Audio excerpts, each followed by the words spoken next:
All right, welcome everyone. We're so excited to have you here tonight to hear from Miriam Ziegler. And I'm going to pass things over first to ShaodowLight's Executive Director, Jordana Leibowitz, to say a quick hello. We'll just do some quick Zoom room etiquette that we just ask if everyone can be on mute when we have our speaker presenting, just so that there's no extra background noises or anything like that, but we will have an opportunity at the end for some questions, which we encourage you to unmute at that time, or you can always use the chat if you need any technical support or have any questions or comments.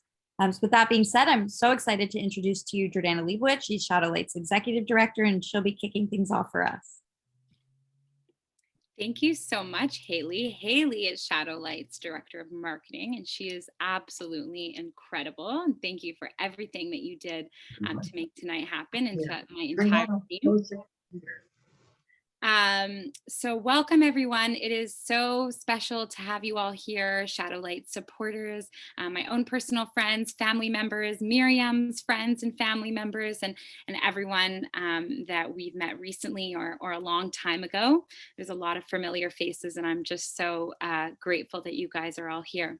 So today is International Holocaust Remembrance Day, and I can think very clearly back to International Holocaust Remembrance Day in 2015, right? When I was in my first year of university, I think it was 2015, and it was the 70th anniversary of the liberation of Auschwitz. Correct me if I got the date wrong, but I remember watching the ceremony that was happening in Auschwitz for the 75th anniversary of liberation, and I said, for the 75th, I'm going to be there. It was the 70th, and I said, for the 75th, I'm going to go to Poland and be a part of this ceremony. And I did. And that was in 2020, right before the pandemic hit us all and hit the world. And there in Poland, I met Miriam Ziegler and her daughter, Debbie, who we're going to hear from tonight.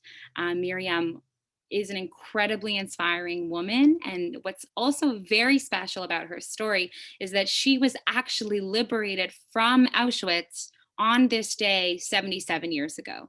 So while many of the survivors we know weren't liberated from Auschwitz, even if they were in Auschwitz, she was actually liberated from Auschwitz on this day. So it's so special that we get to hear her story 77 years later. And thank you, Miriam, for sharing it with us. ShaodowLight is a really unique organization that is run by young professionals and university students, and we're really geared towards young people. We aim to connect especially students to the Holocaust on a personal level, emotionally and physically, and really inspire them to make a positive impact on the current world through infusing them with a sense of responsibility and empowerment.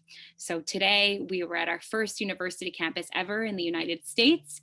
It's called FAU, Florida Atlantic University, and it was packed all day, people coming in and out of our cattle car exhibit, and I mean, moved beyond words to be learning about this history and what it means to us today. And thank you to anyone from FAU who came to join us tonight, because that's really awesome. And I'm so glad that you came. Okay, without further ado, I am going to pass it on to Jen Brody, who is another member of our team, Director of Special Events. And Jen is going to introduce Miriam and take it away. Thanks, Jordana. As Jordana mentioned, my name's Jen. January 27th is the anniversary of the liberation of Auschwitz-Birkenau, the largest of the Nazi concentration and death camps, and it's now recognized as International Holocaust Remembrance Day. It is our pleasure to introduce our speaker tonight, Miriam Ziegler. Miriam was 9 years old when the Russian army liberated Auschwitz, making her one of the youngest people to have survived. As Jordana mentioned, it's been 77 years since this liberation, and on this day, we remember and honor the 6 million Jewish victims of the Holocaust and millions of other victims of Nazism. Remembering, discussing, and learning about the Holocaust is important, not only because it helps us gain a better understanding of the past, but because it also raises awareness about contemporary forms of anti-Semitism and hatred, which we too often see rearing its ugly head. It is our absolute honor to have Miriam here with us tonight to share her story. And without further ado, I'd like to welcome Miriam now to share her testimony with us. Thank you very much. I'm so happy to see that so many young people are going to join us and want to learn about the Holocaust. I'm not a very good speaker, so bear with me. I'll make lots of mistakes, but I'll try to tell you my story. I would like to start with the early days in Poland, where my family lived in Radom. My father was born in Radom, Poland. I think it's the fourth biggest city in Poland. He had 3 brothers and a sister, and many uncles and aunts, and also some nieces and nephews that I don't remember. My father was educated in Poland up to finishing high school, and then he went to university in Palestine. When he finished university, he came back to Radom, Poland, and was enlisted in the Polish army. My mother was born in Ostrowiec, a little bit of a smaller city, a few hours away, and also from a well-to-do family. And she had 3 sisters and 1 brother. They were all married except the youngest one. 2 of them have little babies. I am the oldest granddaughter from both sides. So I was well looked after, well spoiled. And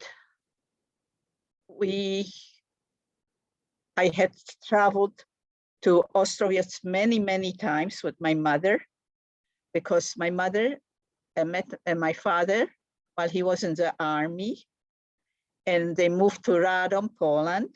They opened 2 stores.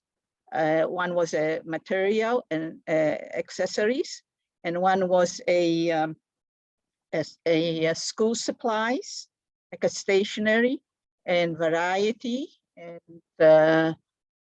books and Christmas decorations. And they were very busy. They had a very, very nice house. I was born on May 21st, 1939, 35, sorry. And my parents had a housekeeper that was looking after me, and they were busy with their businesses.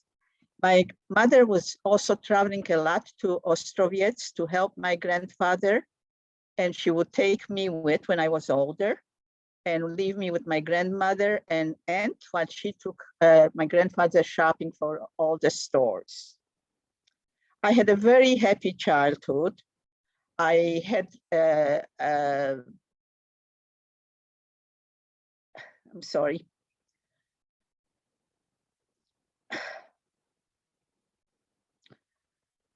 The first thing I knew about the war was when my mother said that we have to go to Ostrowiec again. And she tried to get the same man that always would take us with the car and couldn't. So she hired a Polish farmer to take us with a buggy and 2 horses. We were on the road to Ostrowiec when we heard some noises in the background, big trucks and shooting.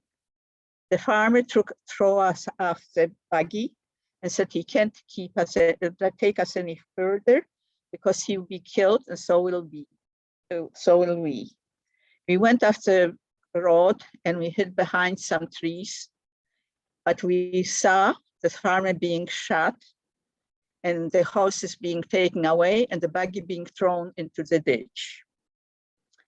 We started walking. It was when the soldiers left. The roads were clear. We started walking towards Ostrowiec. We hid in a barn for a few nights in different barns. And we reached finally Ostrowiec, and we came into my grandfather's house and the store. Everything was still normal. but there was a lot of whispering going on, which I didn't understand. They were speaking in Jewish, and I only spoke Polish. My mother and grandfather sat down with me and told me that they had taken away a lot of children already and a lot of older people. They made selections, and that it was not safe for me to be with them. They're trying to find a man, a Polish man, to take me, or a farmer that will try to save my life, and told me to listen to what he has to say and follow what he tells me to do. And I continued staying with them till the farmer came. The farmer came and took me on a buggy. I had seen my grandparents and my mother sewing in money and jewelry into my coat, and they packed my suitcase with beautiful clothes, a beautiful coat. The farmer took me out of town where we thought it was his farm, and we went into the farmer's house, but it wasn't his house, it was his daughter's, and he told her that he brought me, he got lots of money for her, and they have to hide me. She was very angry and very mean. She tore off my clothes, took off my clothes, and gave me some old rags to put on with a sweater that was dirty and holey, and said, I have to go where they take me, and I have to be very quiet. She doesn't want her children to know about me or anybody, because we will all get killed. They took me under the staircase of their farmhouse, which was boarded up on the sides with the boards and a door. It was winter, it was cold, it was miserable, was dirty, mice were around, I couldn't even stretch my legs, and all I had was a pillow and a blanket, very worn out. I started crying. I was all alone. I couldn't understand what was happening to me. But I stayed there as they instructed me till one of them would come and get me. In the daytime, I could see outside the farm. At night, it was pitch dark, and it was all I could do is just cry. Finally, in the morning, the farmer came and took me, and he said, we're going to another town. I didn't know where. We went out of where his farm was, and we started going to this town. We ended up going door to door. He warned me ahead that I have to say that he's my grandfather, and that my parents have died, and he's looking after me if they ask me.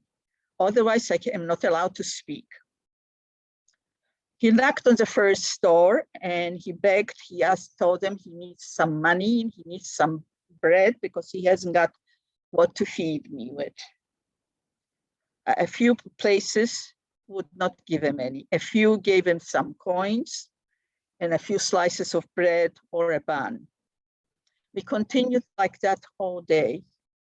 I had old shoes, my feet were hurting, I was miserable, I couldn't say a word. This went on for quite a while. The routine was like that every single day, except one day, which I didn't know, but it was Sunday, where they came out with their children, all dressed up, and left me a whole day alone in the hall. I was very miserable. I was very scared, but this is what I had to do. I didn't know where they were going, but they came back late in the evening. This went on for months, the same routine. They gave me scraps of food. Sometimes they would bring me a little bit of water to wash myself. I was filthy. I was lonely. I had nobody to speak to. One day, the farmer took a different route and we went into town. I saw the most horrifying things. He said, hold on to my hand and don't say a word and don't cry. Just point when you see anything wrong that you think is wrong and laugh. Walking down the street, I was horrified. I saw people being dragged by their hair, dogs pulling people's clothes off. I saw people being shot.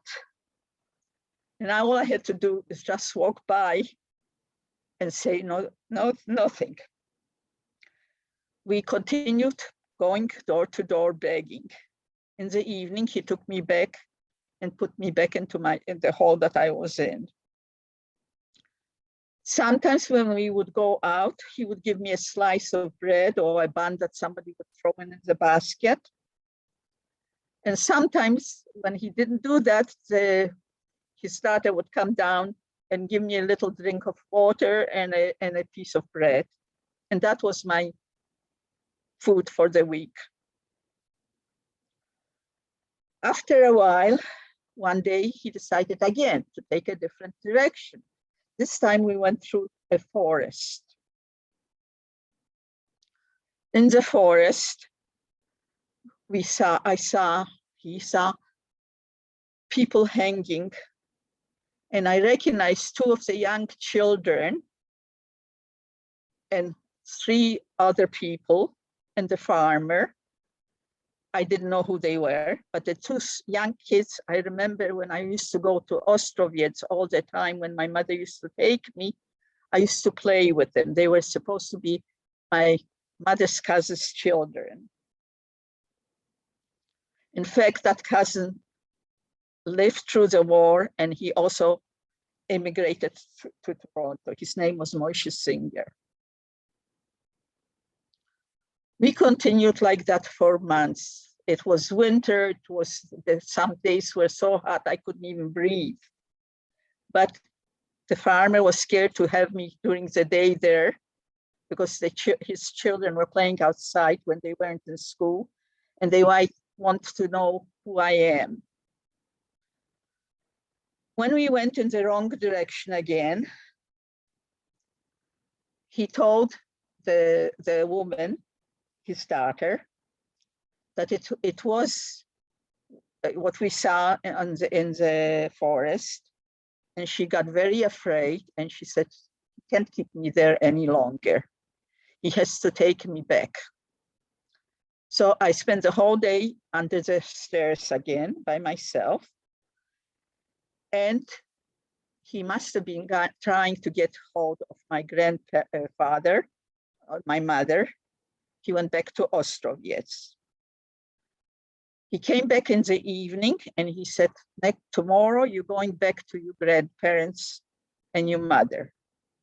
When he took me back on the buggy, I was surprised that he didn't take us back to the house where my grandfather lived or the stores.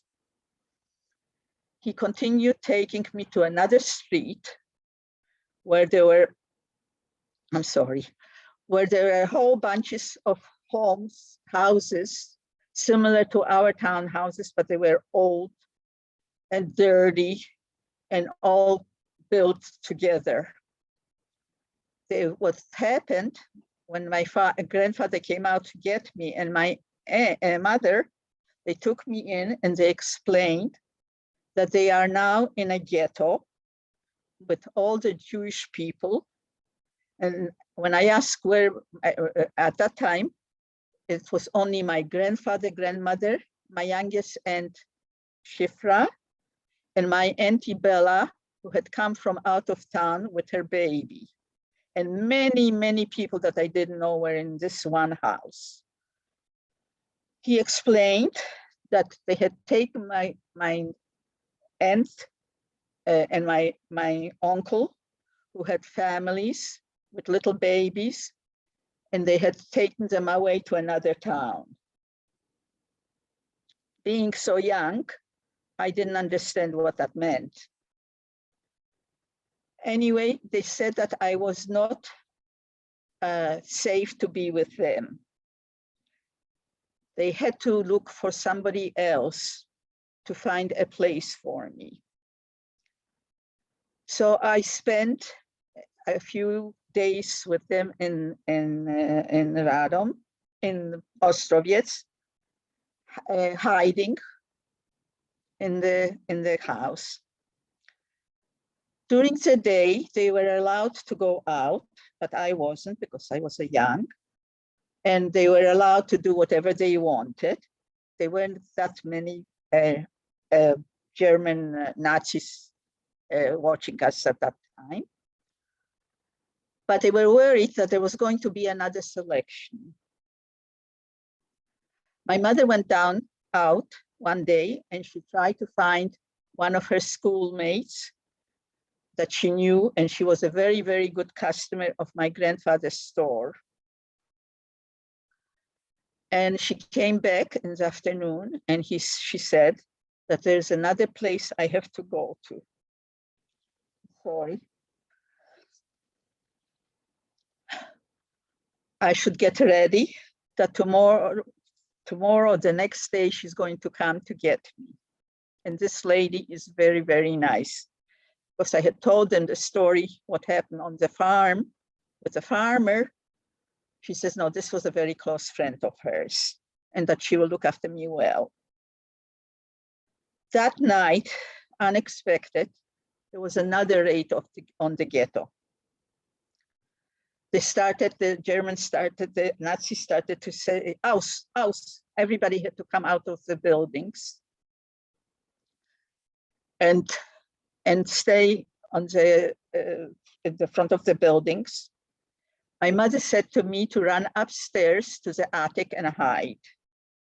When I went up to the attic to hide, there was no place. There were many people that were hiding there. But I saw in the corner a pile of garbage, rubbish, old clothes. So I went and I sat there. There was a little tiny window and I could see the street from it. And I looked down and I saw a whole bunch of German soldiers, Nazis, separating the older people that were left and some young people from other people. And I saw them separating, taking my grandparents to one side. I heard footsteps coming up the stairs. So I went and I covered myself. I was half covered already within the garbage, but I covered myself completely and with all the old rubbish and the old clothes. And I stayed very, very still.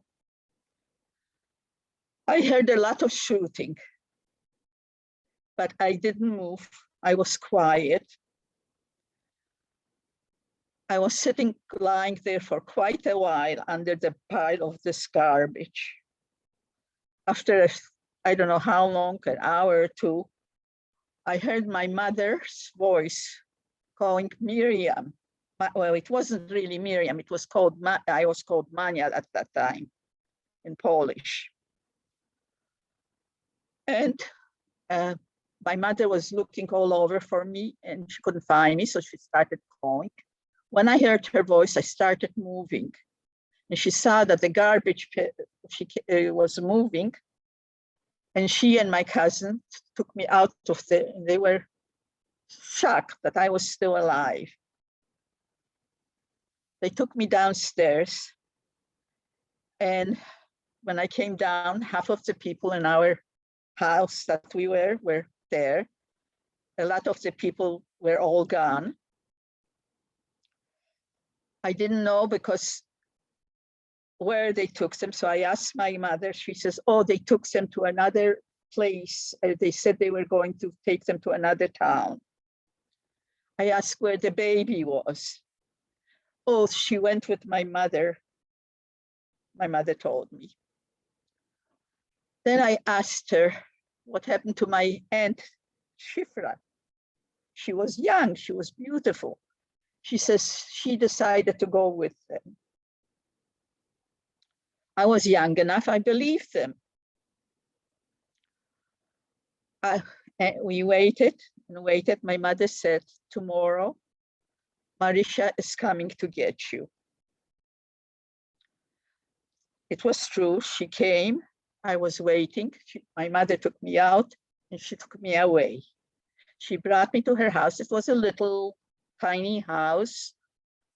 And she gave me, the first thing she did, she gave me a bath. And she sat me down at a table and she gave me food. Then she told me, you have to listen to me. There'll be people coming in here, my neighbors, my friends, and I will introduce you as my niece. Call me Chocha, and that you are from out of town visiting. And she said, but during the nights, you will have to sleep in the cupboard. And she showed me the cupboard. It was all lined in pillows and blankets. And she said, when you see I have company, just be very, very quiet. And if you have to cough or sneeze, take the pillow, put it on your face. But don't make any noise and just go to sleep. I did that. And true, she was having lots of men friends coming in. During the day, she was very nice to me. She was wonderful. She would comb my hair, wash my face. She gave me food, what she was eating. And she would take me out for a little bit for a walk or to visit her friend. At night, I had to hide. I was there for a long, long time. When she decided, she came to me and she said to me, she said, would you like to see your father? I haven't seen my father since Radom. Of course, I jumped for joy. I started kissing her. She says, okay, tomorrow I'm going to give you a basket with buns in it and bread. And I'll take you to a bridge where he is working with many more men. And you will go up the bridge, which isn't finished. And you will try to sell to the men bread.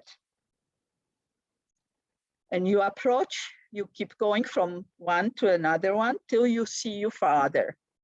And when you see your father, you're not allowed to go to kiss him or hug him, just pretend, take out the bun and show him that you're selling it. And that's what I did. I was terrified when she took me there because I'm afraid of heights. But I wanted to see my father. I wanted to know what happened to my family, my mother. And I did that. And then my father told me that he's not anymore in the ghetto. He came back from Radom and they brought in a lot of people from all different towns. And he was now in a lager, a working camp. That's a built barracks out of town, like on the suburbs or the outskirts. And they built barracks for them to stay during the night. And it was covered, surrounded with wires, and there were guards at the door. And during the day, they were taken out to work. With him was my mother and my aunt, but my mother and my aunt worked in a steel factory, and my father was working whatever needed to be built with the men. And now they were working on this bridge. I kept visiting my father that way once a week. The woman would take me and I would sell him some buns. One day I started crying and I told him that I want to spend some time with him, that I saw a barn and I saw lots of people walking in and out of there. So he told me, next week when you come, we will go into there and we will hide there for the night. And that's what we did. There were many people there. I spent the night with my father and he says, no, tomorrow the lady is coming, Marisha is coming, and she's gonna pick you up and you go back to her house. And I did. The following time, when I went to see him, he told me that everybody in that barn was killed. So again, I escaped death. I was very lucky. After a while, being with the Marisha, I don't know how many months, but I was there quite a long time.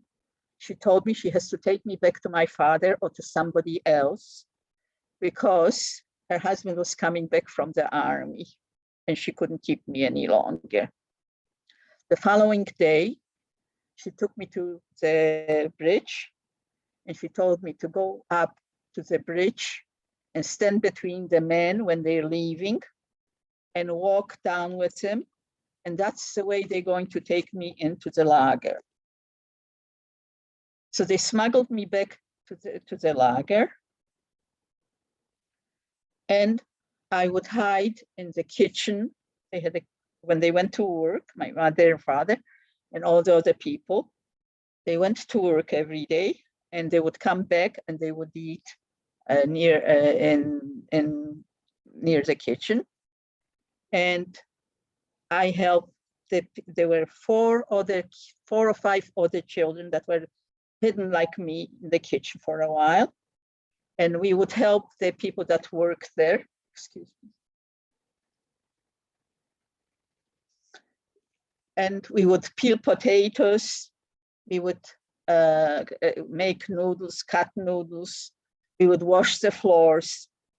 And at that time, I met my girlfriend Ruth and Paula, who are on the picture from in Auschwitz, a well-known picture. This is me, this is Paula, and this is Ruth.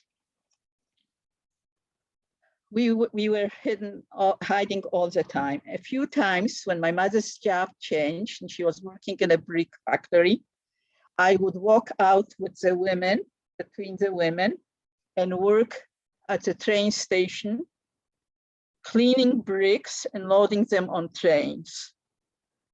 And my mother took me back between the women because there weren't too many Nazis watching them at that time, but smuggled me back into the lager. This went on for quite a while. They also built an outhouse. So when we knew that the Nazis were coming to examine the kitchen, we heard that they were supposed to come, we would go to the outhouse. It was a floor with holes in it, and on supporting it were round posts. We would hang ourselves with our legs and our arms, and we would hold on till they left. This was the routine every day. After a while, the Nazis came and they gathered the whole camp. There were lots of people from out of town, lots of young people that were there that I didn't know, that we didn't know. But all of us, they took to the train station and they loaded us on cattle cars. I didn't know where Ruth or Paula were because I was in a different cattle car. We were squished in like sardines with very little possessions. We had no food. We had no way to go to a washroom. There was only a big bucket in the corner. There was the windows we couldn't look out through. And the train was moving slowly. I don't know, I think it was about a couple days till we came. By that time, we knew already about Auschwitz, that there were death camps and there were crematoriums there, and that they were taking all the Jewish people and some Polish people to kill us. They opened the following night. We were on the platform for about a day. The following night, they opened the doors and they yelled, "Aus, aus!" and took us off the train and lined us up and separated us. from the men, from the women. They didn't know that there were children there too, because this was a working camp. When I came out of that cattle car, it smelled horrible, horrible smells. It was terrible. I didn't know what it was, but my mother did. And we saw lots of people in striped uniforms, like pajamas, and there were tables lined up. After they separated us, and that was the last time I saw my father. They shaved our heads, and they took us to another table where they gave us tattoos. My tattoo was a number after my mother's, 16,891. In her arm, you can't see, but it is here. Lift it up, there. No, this way, there. It's faded a lot because it's been 77 years. But I heard whispers, and my mother heard whispers that they think that they might keep us alive. If they tattooing us and shaving our heads, something is happening. We didn't know what. But after shaving our heads, they took away everything that we owned.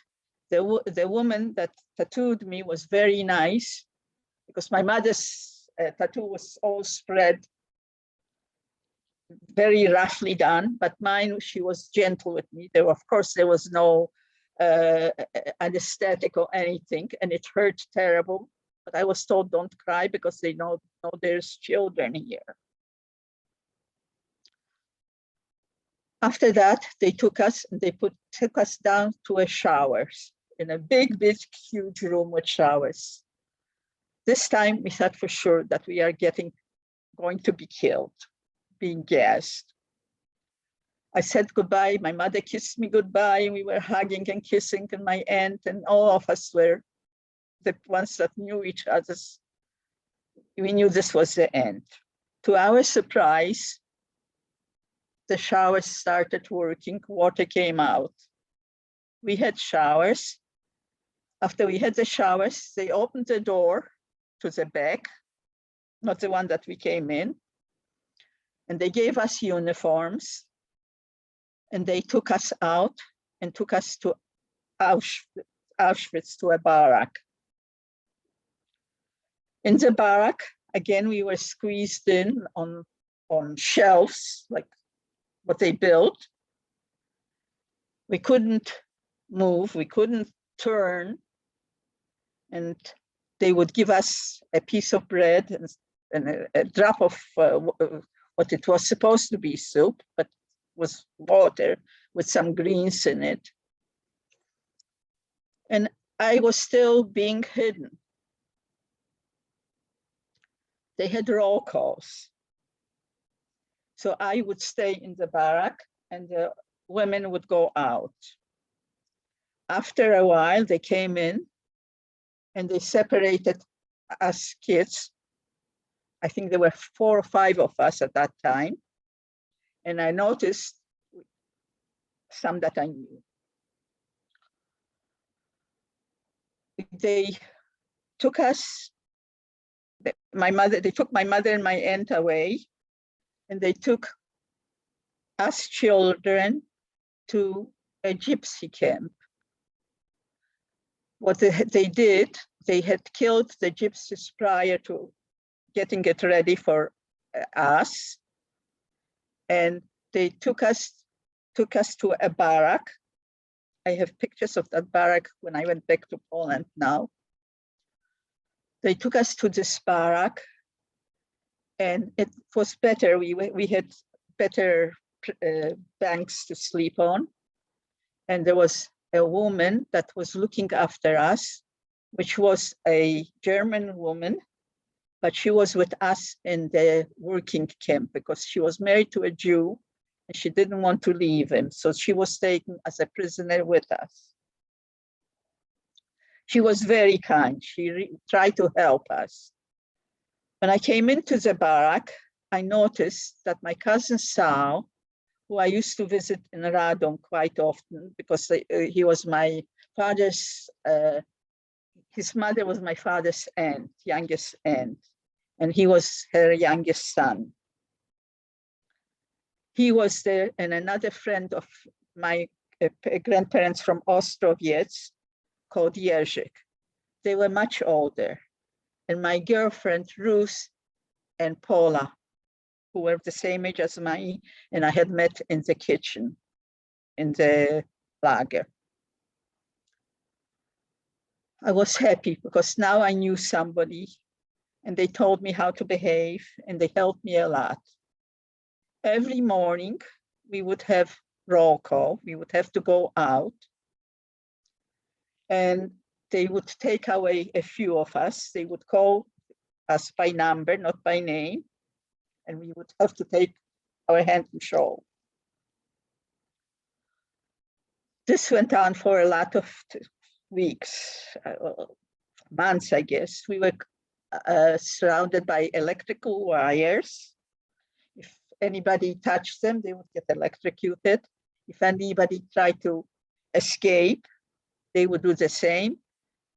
And they tried to find the people that escaped. They would punish us. They would let us stand outside for hours and hours without food, sometimes holding bricks, kneeling and holding bricks in our arms. After a while, on one of those days when they let us stand for a long time outside, I looked across the road at the barracks where the women were. And I recognized my grandmother and Sal's mother, my great aunt, that they were there, and we could go over to talk to them. And I spoke to my grandmother, and I asked her what happened, because she was, where is my grandfather? She was the first one to be taken away from the ghetto when I was there. So she said she was separated and sent to another town, and then brought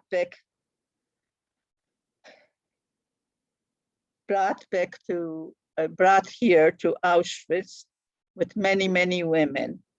And she found my great aunt there.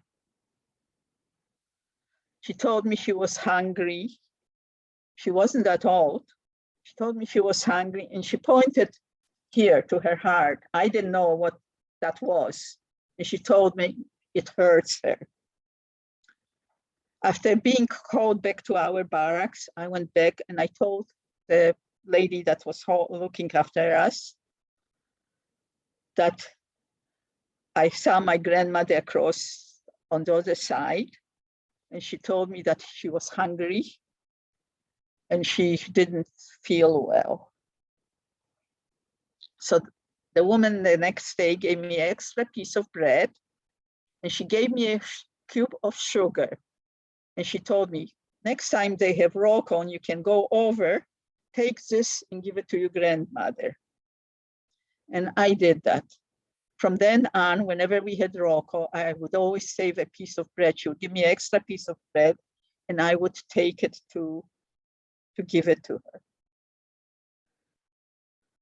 This went on for a long time. After a while, we were left alone. We weren't guarded with the guards up on top, and there were no guards at the gates. I don't know for how many days we were left without Nazi soldiers watching us. So we kids, I was one of the, Paula and Ruth and I, as you can see on the pictures, were some of the youngest children. A lot of them were 14, 15 years old. I was only, when they took me, I was only 8 years old. That was, I don't remember the dates, but I know now that it was 1945 in the summer. When, 44, sorry, 44.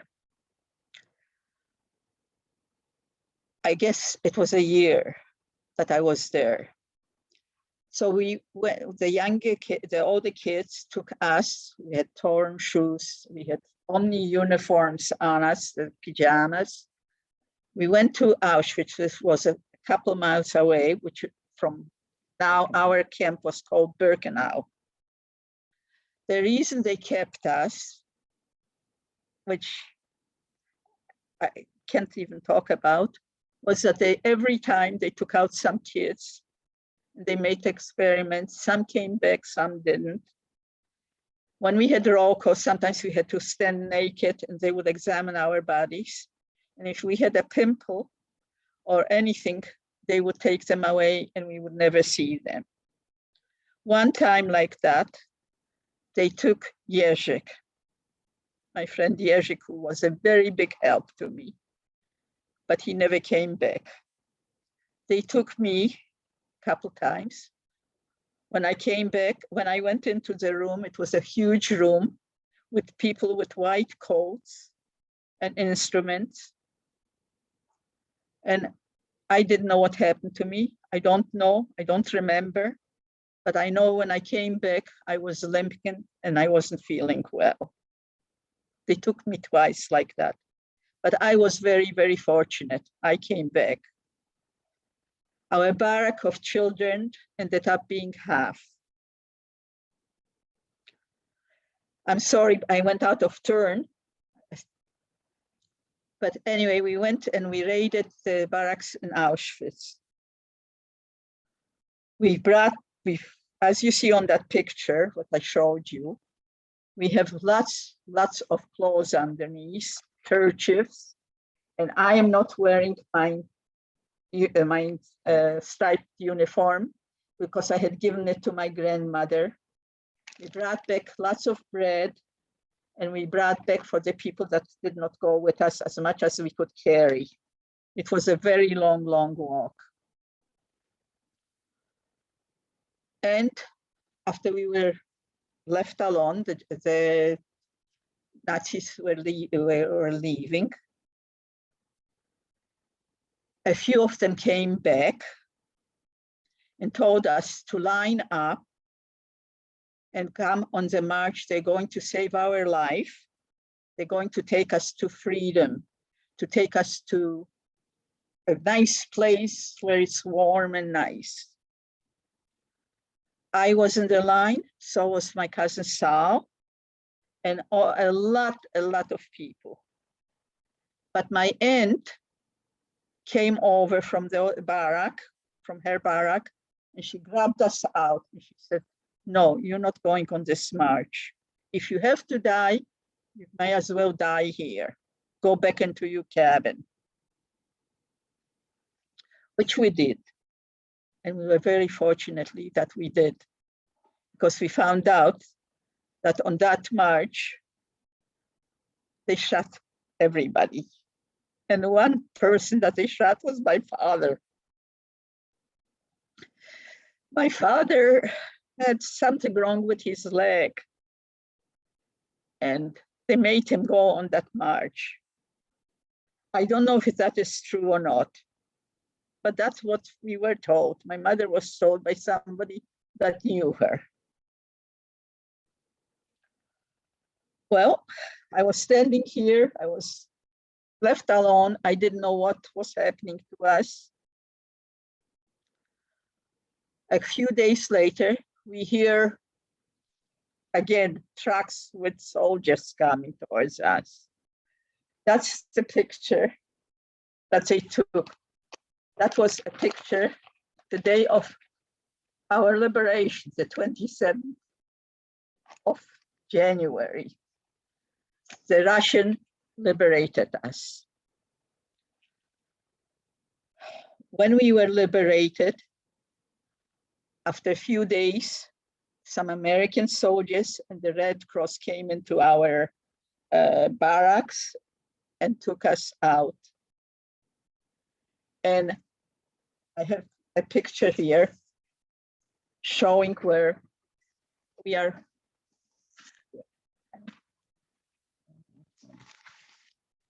I'm sorry.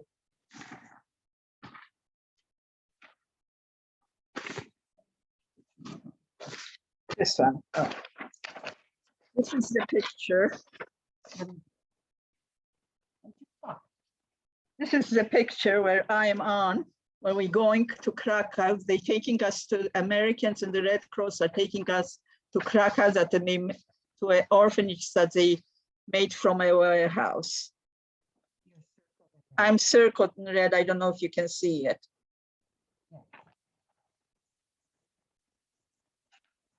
We were in the orphanage and the Red Cross and doctors came and started examining us. And I was ill. I had a touch of TB. And I also had an infection in my eyes from cleaning the bricks. We were well looked after there, but it was a horrible, horrible place because it wasn't built to be an orphanage. There was cold water, and we were in little cubicles, 2-3 of us in one. But we had help. We had what to eat. They gave us to eat. I'm sorry. When I was found that I was ill, they took me to me and the other children that were ill. They took us to another little town called Rabka, near Krakow, which was a sanitarium and a spa for rich people. They put us in the hospital there. In the hospital, we were there for 2 days, and the Poles threw grenades at us. So the Red Cross came and took us out of there and back to our orphanage. They found another orphanage in Warsaw. So they took us to Warsaw.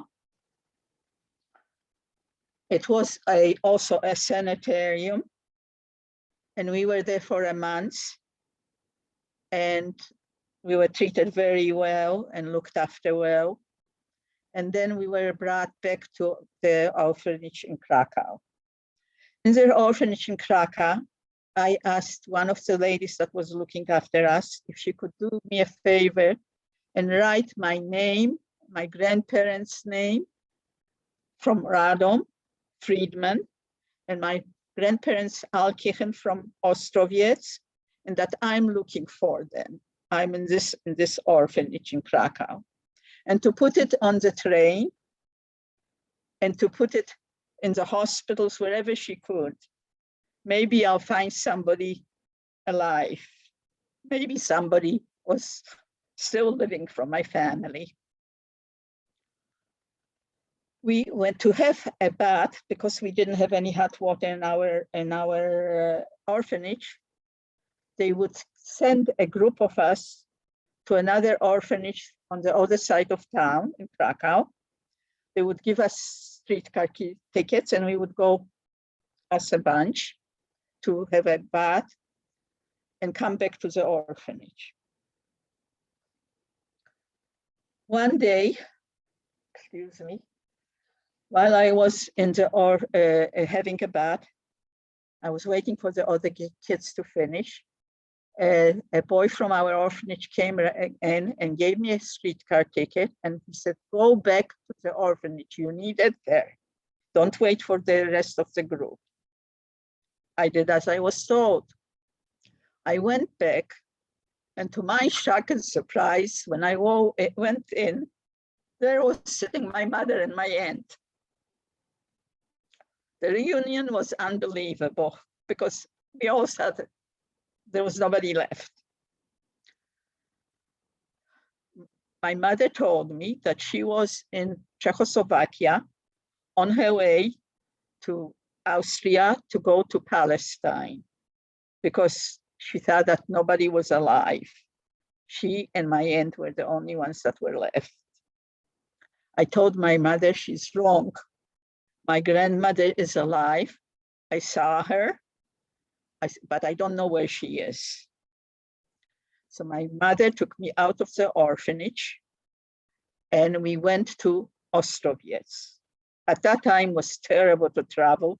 We didn't have any identification. We didn't have any money. We just tried to jump on whatever train we could. but my grandmother wasn't well. My aunt wasn't well because her child was killed. By that time, I knew already that the baby was killed. And we tried to go into our house, my grandparents' house. The post wouldn't let us in. We tried to get into the store on my grandfather's other's properties. Nobody would let us in. They said to us, "Oh, you're still alive?" It was horrible. Walking on the street, trying to find out where my grandmother was, my mother met one of her old school friends. And she told her that we're looking for my grandmother. So she said, there's a man that's that rented a flat in a house, and he has lots of Jews living there with him.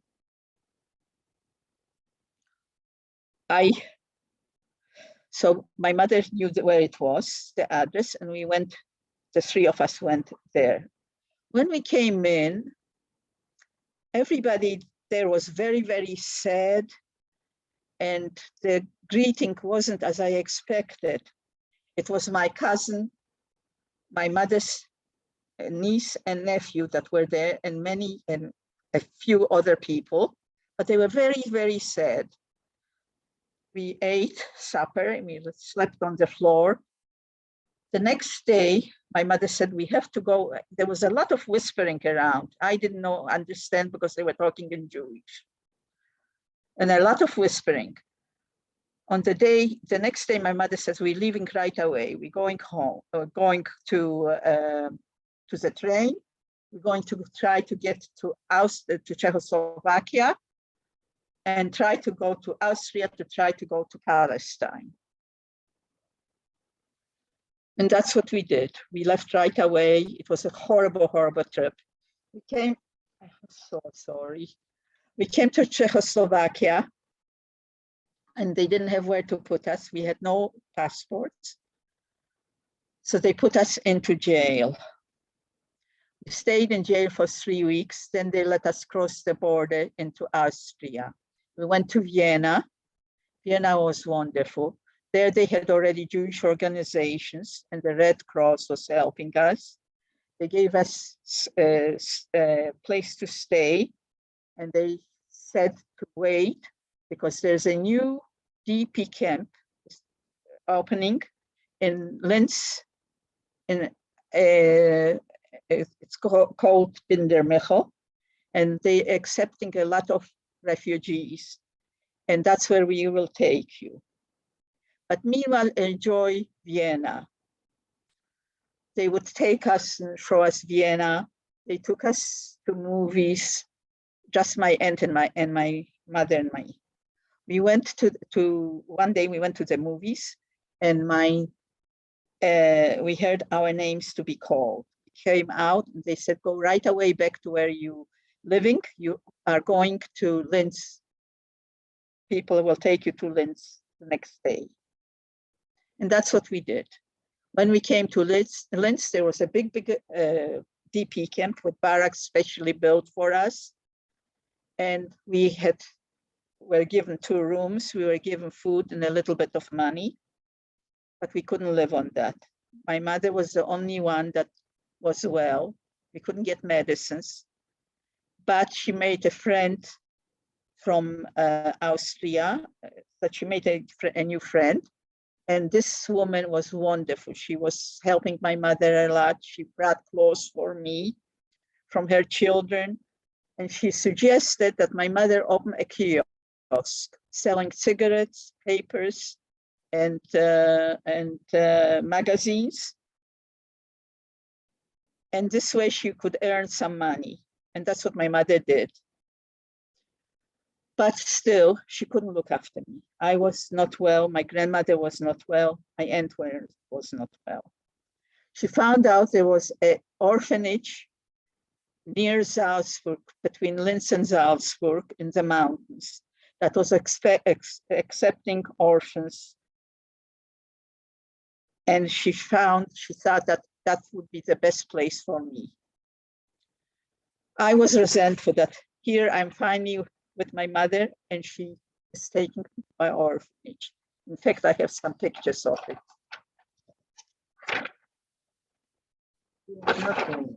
I'm sorry.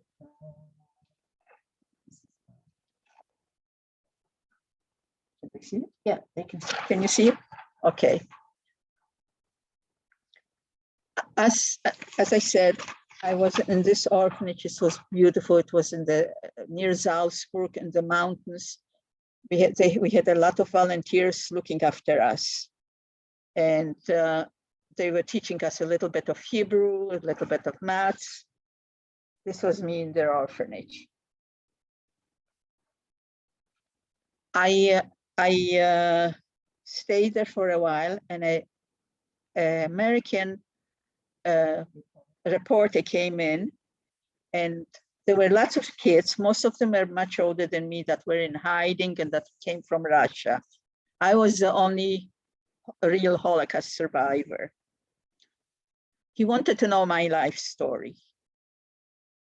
So I told him. And I told him that we have family in Hamilton, that my mother told me we have family in Hamilton, and we have great uncles, a great uncle and two aunts in New York, which came before the war. And they read he wrote an article in a paper in New York, and they had read it. They started to send us parcels. They tried to make papers for us to immigrate to New York. And my uncle, my great uncle in Hamilton, with my cousins, the Goldblatts, tried to get me to come to Canada. After that, it was this Mackenzie King was the. I'm sorry, Mackenzie King was the prime minister in Canada, and he didn't want to let in any refugees that were not tailors, shoemakers, hat makers.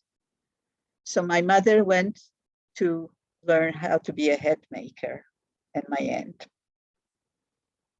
They came to our orphanage, and they said that 1,000 children are allowed to come to Canada, 1,000 orphans. That's a Congress, and the families are ready to adopt them and look after them. They'll take the responsibility. And our transport, our orphanage was the first one to be sent. And my mother told me to go, and I did. I came to, we came to the port in Germany.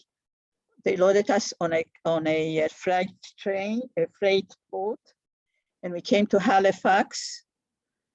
And I was one of the youngest ones there. And they wanted, a lot of people were there at the boat, and they wanted to adopt me. I said, no, I am going to live with my great uncle and cousins.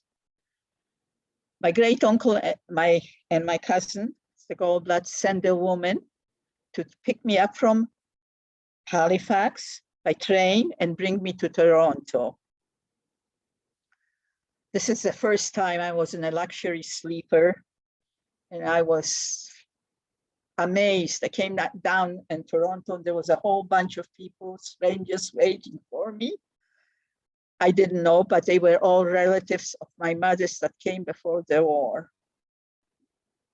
They persuaded my cousins to leave me here for 3 days and then bring me to Hamilton. I was brought to Hamilton. I had the most wonderful, wonderful life. They had a huge house. Everything was wonderful. They sent me to school. They put me to grade 3. And from grade 3, I skipped to grade 6. I didn't know how to speak English, but I would help the teacher teach math. About my cousins sent me to a summer camp. And when they said the word camp, I got very, very scared, and I started crying. They realized that I associated it with the death camp Auschwitz. So they explained to me, no, this is a very a nice camp with horseback riding, canoeing, swimming, and we sending our Menachem, their son, also there. It's in Muskoka on an island. It's called Camp Kawagama.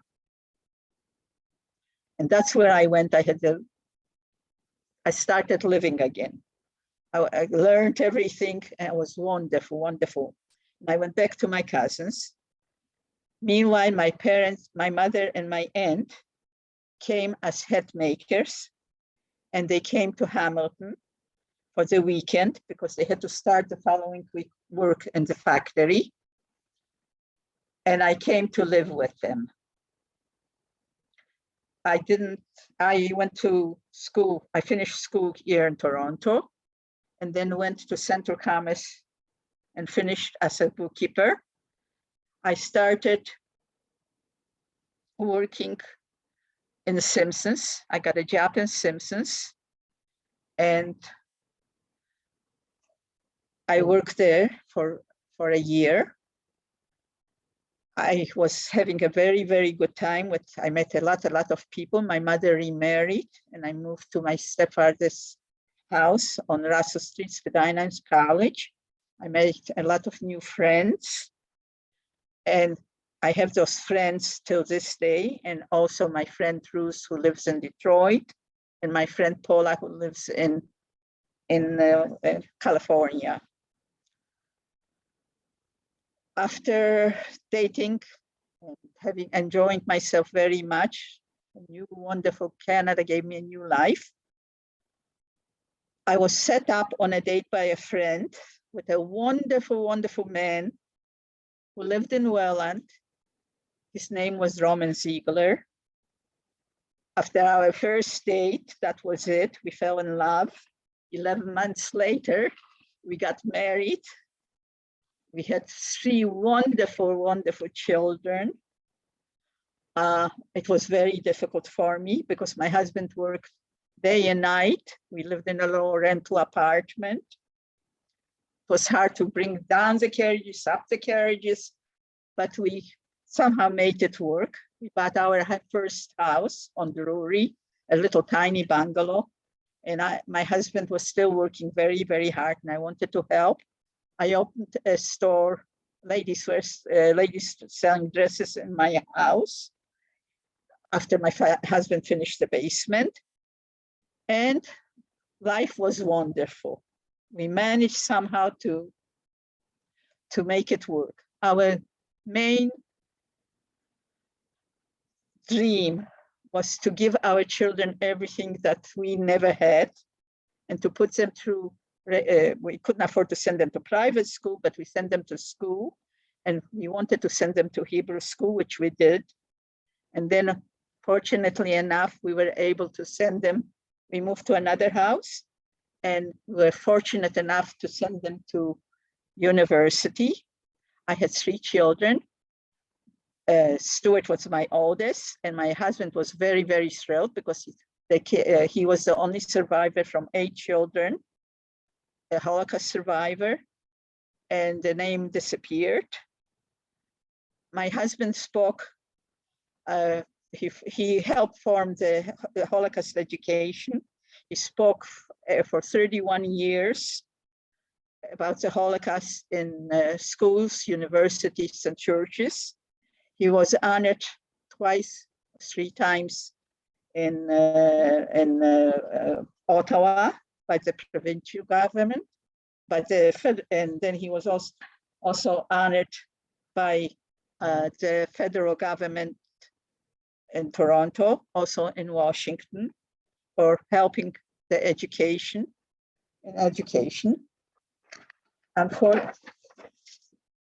This is my husband after he got ill with Alzheimer's. As I said, I had 3 children. My first son was Stuart. My middle daughter was Debbie, who's beside me. And my youngest daughter is Adrienne. I have 4 wonderful, I have by marriage now 6 wonderful grandchildren. And last year, next week, my granddaughter and grandson who are named Mara and Mitch Friedman, my maiden name, gave me the wonderful, wonderful gift, a little great-granddaughter named beautiful little granddaughter named Piper Romy, after my husband. And I am just, I don't believe my luck and my fortune. We put through all our three children through university. They're doing well. We put all our grandchildren. They went through university and they are all doing well. And my family grew. I never in my life dreamed that I would live through this and have a family. I'm very blessed. My husband since then has 2 years ago in March, my husband has passed away. We were married for 62 years, happily married. And for this, in 1915, in 2015, I was, my daughter saw this picture, the famous picture of Auschwitz, this one. And it said underneath it, my agent read it, and it said, those are the children that perished in the Auschwitz during the war. My agent got in touch with, I don't know who, through the media, and told them that's not true. This is a picture that the children that lived through Auschwitz, that were liberated by the Russian army. Somehow or other, the Shoah Foundation got in touch with her and arranged with her to come with me to Poland for the liberation of the 70th anniversary of Auschwitz. I went. This was done by the Shoah Foundation, Mr. Steven Spielberg, and Mr. Lauder, who is the president of the World Jewish Congress. This is a picture of the other two, another survivor from Toronto, and Mr. Spielberg and I. We represented Canada. They also sent with us some MPs from the government.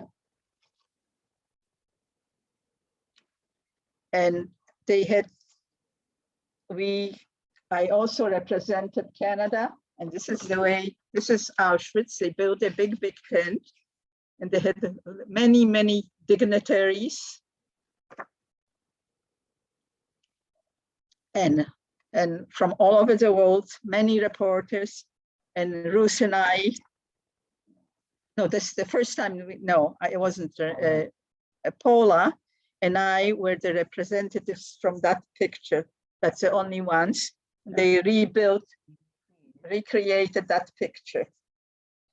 We are pointing at us, put it down, honey, at the 4 survivors that showed up. Unfortunately, 2 of those already died. I don't speak well, and I was very, it was very hard for me to do this trip, but my Adrienne was wonderful. She was my biggest support, and I felt I did the right thing. I was interviewed by dozens and dozens of reporters. This is my Adrienne with me. And I saw, and I spoke to many of them, and I told them of what was going on in Auschwitz, that it is true. We were all being killed. And 2 years ago, I was again invited to come to Poland to speak, to tell them my story. to this time just by Mr. Lauder, who is the president of Auschwitz-Birkenau Foundation, which I'm a member of.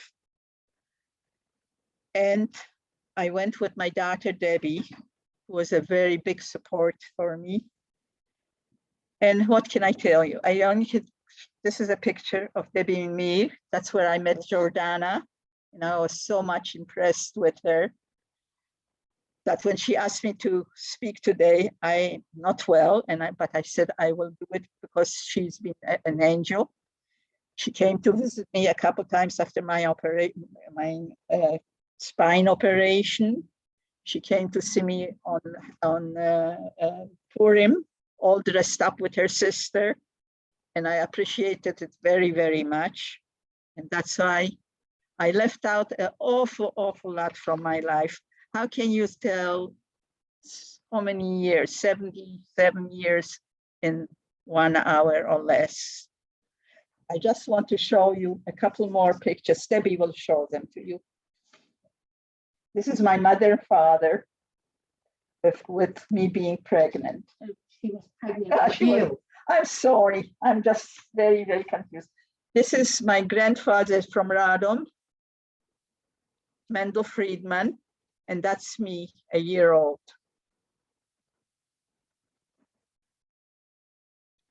This is a picture of my auntie, Haniu, who was in the Polish army, and my uncle, this is her, and my youngest aunt, my grandmother, my mother, and myself, and the baby that they just had on one of my visits to Oslo. Yes. This is where I was asked to speak in Binder Michel, the displaced camp, and unveil the monument that they built in honor of the people that died, that were killed, all the Jews. And I was also asked to speak in the Austrian Parliament. And this is when I arrived to Canada after I stayed a weekend. My cousins took me to Simpsons and Eaton's and bought me new clothes so I wouldn't go like a beggar to Hamilton.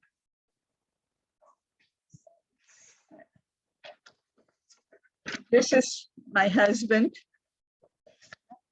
Okay, this is a picture of my family visiting my husband when he was honored in Toronto with the March of the Living. He also went as a chaperone, as a speaker on the March of the Living. I'm sorry, I did a very bad job talking, but I tried my best. You're amazing. You're absolutely amazing. Amazing. Pillar of strength. Amazing. Thank you very much for inviting me, and thank you for, I'm sorry I ran over the time I was supposed to, but I left out an awful, awful lot of things. It was worth every minute of it. Jen, Thank you. do you wanna? You did a wonderful job. Beautiful. Absolutely. Jen, do you want to introduce the next thing? Thank you so much. That was amazing. You are an amazing speaker, Miriam. Debbie is going to lead us through a lighting ceremony. Okay, so first of all, I'd like to thank, let me just move this computer a little bit. So first of all, I would like to thank Jordana and her ShaodowLight team for the work they're doing to educate young people about hate, the Holocaust, and most importantly, preserve Holocaust memory. I'm so lucky that our paths crossed 2 years ago in Poland, as you've heard, as we were able to commemorate the 75th anniversary of the liberation of Auschwitz, and more importantly, my mom's liberation. As you know, January 27th marks the 77th anniversary of the liberation of Auschwitz-Birkenau, which was in fact the largest Nazi death camp. And as you've heard, in 2005, the United Nations General Assembly designated this day as International Holocaust Remembrance Day, an annual day of commemoration to honor the victims of the Nazi era. So it is very important to note that the purpose of this day is to commemorate the victims of the Nazi regime and to promote Holocaust education throughout the world. 2 years ago today, I was with my mom, who you know is my hero, a child survivor of Auschwitz concentration camp, when she returned to Poland, to Auschwitz, to remember, to mourn, and to honor the victims, and then to celebrate her liberation from this horrific place. I stood with my mom and her best friend, Ruth, at this place, and they both survived this horrific place together. We stood next to the railroad tracks, the place where the infamous selection process took place, when Jews arrived at the camp. I could not help but think of all the children that were never born, all the medical cures that were never developed, and the leaders that never appeared because of what took place right here. Destruction of 1/3 of the world's Jews in the Holocaust can never be forgotten, and the gap in human accomplishment can never be replaced. In the wake of yet another attack on a synagogue, commemorating International Holocaust Remembrance Day on January 27th feels even more urgent. Together, we must take this day to recognize our shared responsibility to honor the victims of the Holocaust, teach the lessons of history, and defend historical truth. As we reflect on the importance of this day, we also think of the challenges at hand. We must remember the Holocaust victims, share survivor stories, and educate the public about anti-Semitism and the dangers of unchecked hate. Today, more than 80 years later, anti-Semitism and hatred are surging around this world. The lessons of the Holocaust are as crucial as ever. At this particular time in history, anti-Semitism is on the rise around the world, in Canada and in the GTA, in our backyards. We needn't look far to see the hatred and how it's flourished in this digital age. It is more important than ever that the lessons learned and the horrors of the Holocaust remain in the public consciousness so that they are never repeated, never again. It is up to all of us to keep Holocaust memory alive and to help make the future different from the past. I was a graduate student in Boston University when I first met Elie Wiesel. He was a professor of mine. I was lucky enough to attend his weekly lectures and study from him. And if you're not familiar, he was the Nobel laureate who was honored because of what he did to promote Holocaust education and memory. And Elie once said, "When you listen to a witness, you become a witness." You've all heard my mother speak, so you are all witnesses. As an educator, this is the message I share with my students. More specifically, I tell them that we have a moral obligation to share the stories of the survivors with all those able to listen, and a responsibility to create a better world. So please join me now for this special opportunity to remember, reflect, and honor those who chose to act. I would now like to share a poem with you that I came across a few years ago. The author is unknown. Following the reading of this poem, Mom and I will be lighting a total of 8 candles. The significance is 6 candles for the 6 million Jews who perished and essentially were murdered by the Nazis. 1 candle in memory of my father, Miriam Ziegler, who made Holocaust education truly his life's work. And 1 additional candle for the extended family I and you may never know. So it's called We Light Our Candles. We light our candles by passing the light of memory and hope from one to another. Let us honor those whose lights were put out, whose dreams, hopes, and lives were snuffed out before they even lived, for the 1.5 million children. We light a candle for the untold millions for whom there is no one to mourn, whose entire families were annihilated and who lie in unmarked graves. We light a candle for those who stood upright while others were bending to unmoral will, for the righteous among the nations who risked and even gave their lives to help their fellow human beings. We light a candle for those brave soldiers who liberated the camps, who carried the dead and near dead in their arms to a kinder and more humane future, and for those who serve with the Allied forces to put an end to tyranny and oppression. We light a candle for the nearly 6 million Jews and for the 6 million non-Jews who perished in a planned system of human destruction, the scale of which had never before even been imagined. We light a candle for those who live even now under the yoke of oppression in places where the threat of genocide is real and ever present. At this time, I invite you to light your candles. So we're just going to move over.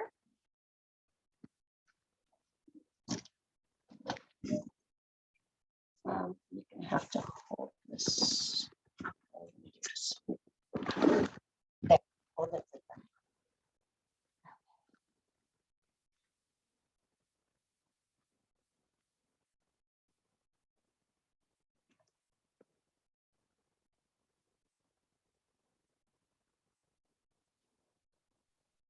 I'd encourage everyone to take a moment and look at the gallery view just to see how many faces right now have a candle lit in front of them. And thank you so much to those who have a candle and are able to participate alongside us.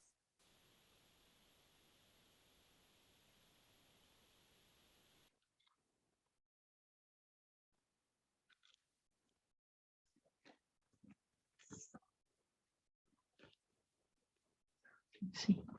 I'll show you.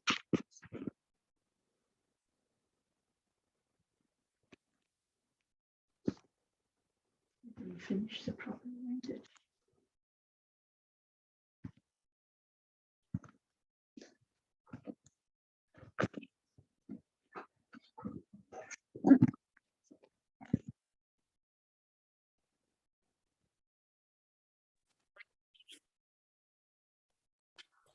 I wanted to say thank you so much to everybody who took the time out of their days to hear Miriam speak. Miriam did an absolutely wonderful job. I know that you keep telling us that you're not a good speaker, but you're quite an incredible and inspirational person to listen to.